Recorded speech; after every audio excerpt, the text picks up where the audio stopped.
All right, namaste. It's Michael David on another winter's night in California. Let's enjoy the three beautiful candles, a trilogy, a real spiritual number. Enjoy their flickering as a mandala and peaceful meditation as we talk about oracles tonight and talisman and the tarot. So we'll start with an oracle.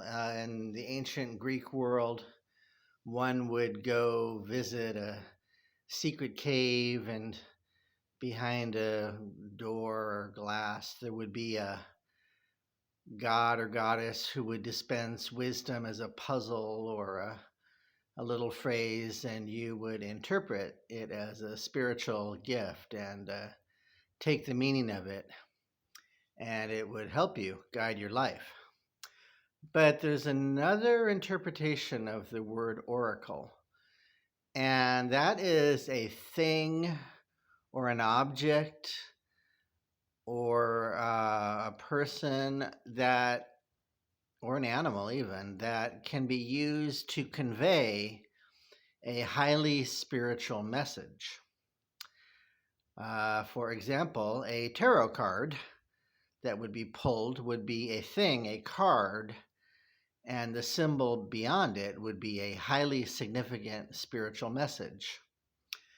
Another example would be a fortune cookie you got in a Chinese restaurant, which may not be so random as to the reason why you got that particular fortune cookie. It could be a bluebird that appears at your window and it signifies something spiritual to you. And these are all around us as we go through the day. One simply has to be aware. That's part of metaphysics, of being aware and present in your surroundings, and to calm down the monkey mind, the crazy, out of control roller coaster of the mind, settle down, simmer down, meditate, and be available and present to see these talisman and oracles that appear as we go through our everyday life. So, a talisman is something of a lucky charm. It could be a coin or a crystal or a stone. I recently got kind of an Irish golden looking shiny coin. I bought it in a metaphysical store and I charged it with my energy. I put my thoughts and feelings into it and put it on a little altar in my house. And it's a reminder to me, the talisman is charged with energy. It helps direct and focus the mind to manifest the goal. So it's a tool, it's a helpful tool. Some people would wear it around their necklace, perhaps, keep it with them, or in their pocket on a keychain or something.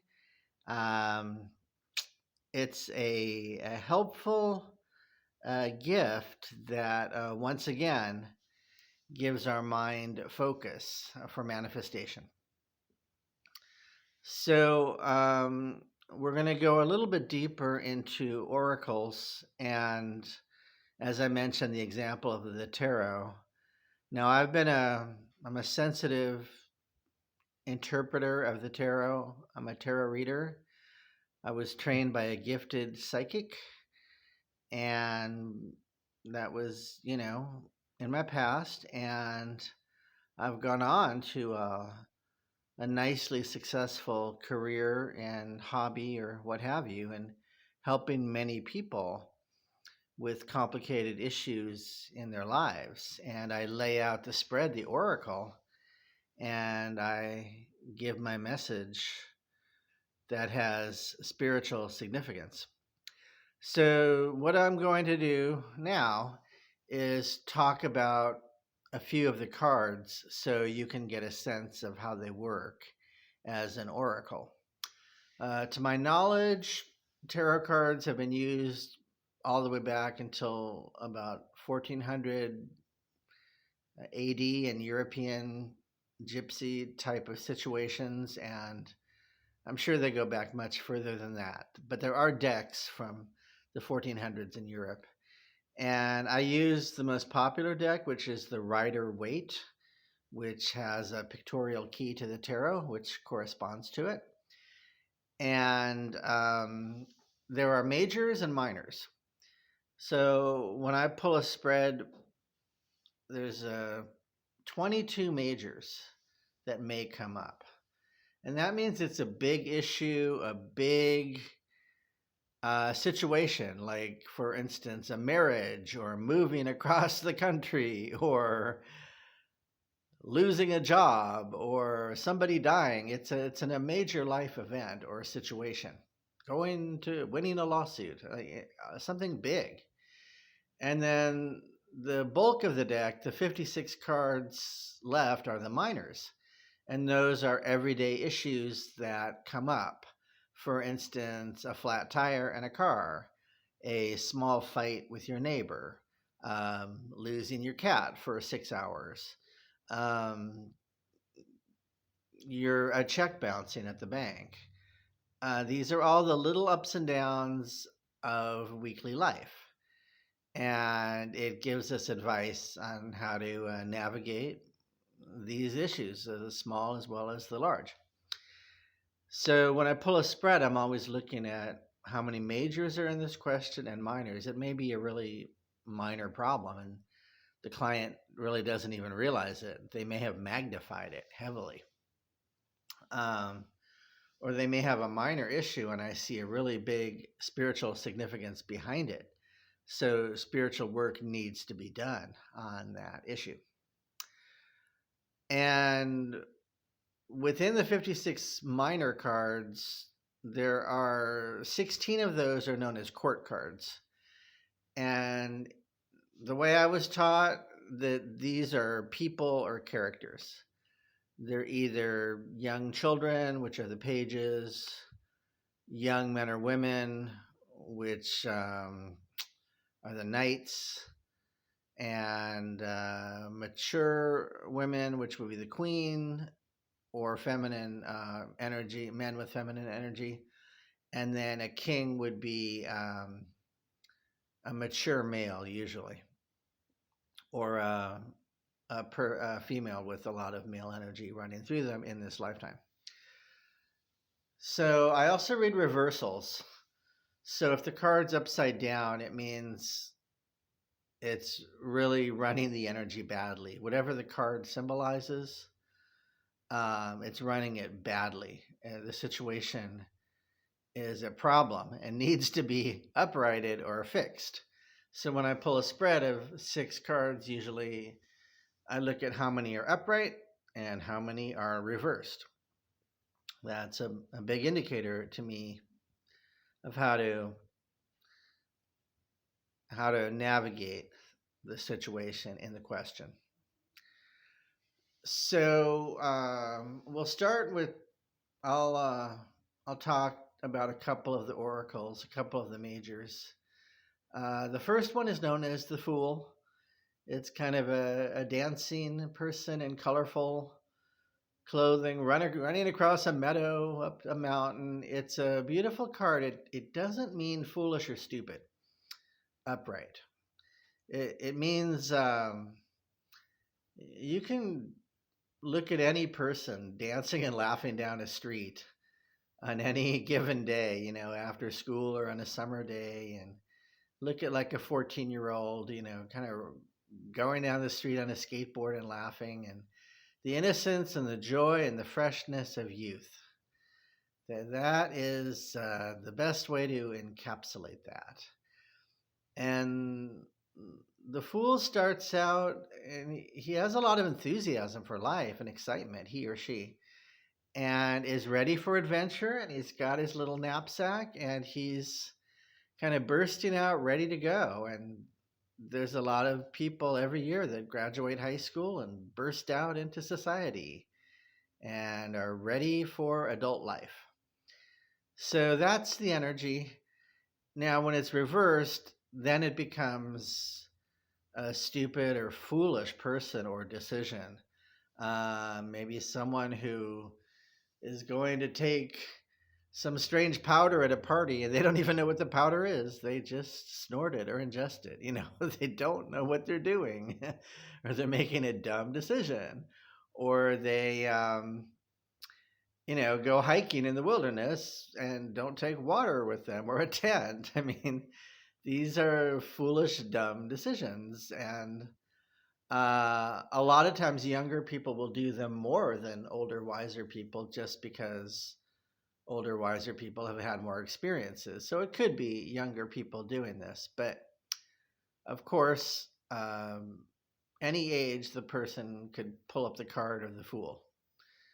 And for example, if you're 55 years old and you're retiring and you're going to a little village in Costa Rica to start a new life and you don't know anything or even the language of Costa Rica, Spanish, then you would pull the fool. You're new, fresh, excited, going on a completely different adventure, and you're going to be very childlike at first. And that's the first card in the deck. The fool goes on a journey. And the next card in the deck is really important. It's called the Magician. So hopefully the fool becomes the magician, and meaning someone who has skills and is has a whole bag of tricks that they can take out into the world and make money or make magic or make things happen. So, for an example, let's say an 18-year-old woman graduates high school as the Fool card. Then she decides to go to college for 4 years and become a nurse. And so at the end of 4 years, she's a magician because she has all of these skills and tools and can go into any hospital or healthcare situation and help a sick person become healthy. So she's a magician within healthcare. So she would no longer show as a fool in the deck. She would show as further down the journey, further down the road. You can think of it as Dorothy in The Wizard of Oz, getting a little bit wiser, a little bit smarter with each bend in the road. Another experience, she falls down, she gets up, she meets characters, she learns things. She starts as the fool. When the house crashes, she knows nothing. Where am I? What's going on? She meets some people like the Scarecrow. She starts to become the magician. She starts to get tools and skills and values. So maybe like a 23-year-old nurse going out into the world would be more of a magician. She can go into all kinds of situations and work her magic and healing and help people out and make money, make things happen. So that can be applied to anything. I mean, these cards can be stretched like taffy. That could be applied to a young musician who spends 5 years after high school becoming a really great, like a jazz piano player or something. And then they have their skills and can now go out in the world and play at any bar and club and make hundreds of dollars a night and be in great demand. Anywhere in the world, they have those skills. So hopefully every young person becomes a magician. We know of many people who don't, who are 30 years old, 32 years old, still living at home, still unable to really go out into the workforce or the workplace and command a good salary or money. They don't know what they're doing. They're lost. We all know people. That would be the magician reversed. I would pull it upside down for that person.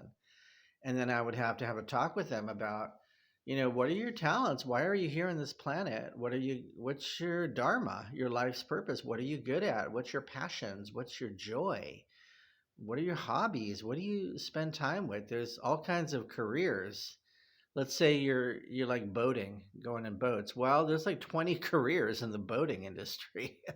They're all over the place. Just start digging in, exploring, you know. So that's the first two majors of the tarot. And now I'll give you a minor, and I'm going to pick the Nine of Wands.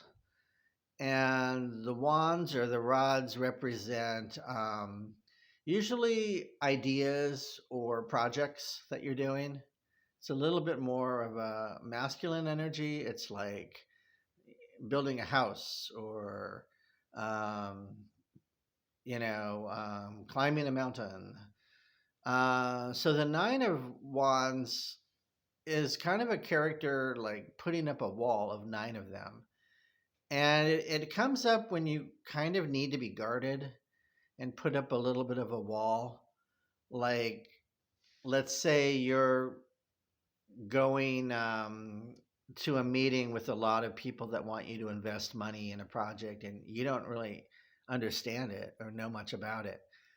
And I pull the Nine of Wands. I would say keep your guard up. Don't sign up for anything this weekend. Just don't let them pressure you or make you sign contracts or anything. You just keep guarded and you tell them, you'll get back to them and you get other opinions and you research it more. So that would be the Nine of Wands upright. Now, when it's reversed, it's somebody who's too guarded, who is too avoidant, and they may stay at home all the time and be on the computer. You see a lot of this now. People who don't want to talk on the phone, they'll only text. These are the Nine of Wands reversed. They are totally avoidant, guarded people, and they need to relax, loosen up, break down their walls, get out in society. You're here to have a human experience. Mix it up with people every day. Just pretend you're like on a little bumper car, and your job is to just go out there and kind of bump around and find your little group of bumper cars and people and places you want to be. And you also learn from the negative experience as well. They're all teachers to you, so don't hide from problems. Just work through them, tackle them. And then the last card I'll give you is a court card. Remember, I said those are people. So I'll give you the Page of Pentacles. That's a young person, male or female, who could be like a student. It's usually a student or an apprentice who is learning, and they're really doing a good job. They're on the right track. They've chosen something good, and they're kind of like receiving a little gift, maybe a little bit of money for their first job. Let's say they're a painter, they're painted their first picture and maybe sold it. It's a really wonderful card. I get it a lot with younger people or adults starting something new and fresh and being taking classes, being a student or an apprentice. And then when it's reversed, it's probably you're not suited for that particular talent or topic or hobby or occupation. It's just not something well suited for you, or you're doing it for the wrong reasons. Maybe just to make a lot of money, but you don't really care about the profession, or it's the wrong teacher or the wrong school. There's something off or wrong about it, and it needs to be reevaluated. So that's the Page of Pentacles. You can look that one up. So I'm Michael David. I am a talented, sensitive tarot reader. If you go to my site mysteryislands.net, you can book a reading. We could do it online, so you could see the cards or a phone reading, what have you. And my gifts and my talents as a magician are on my website. I've pulled them all together there. I have a little shop with cool items of jewelry and my movies and my tarot. And that's at mysteryislands.net. Okay, namaste. I wish you joy and wisdom and excitement and adventure as you find talisman and oracles as you go through your day. Take a look around every corner. Namaste.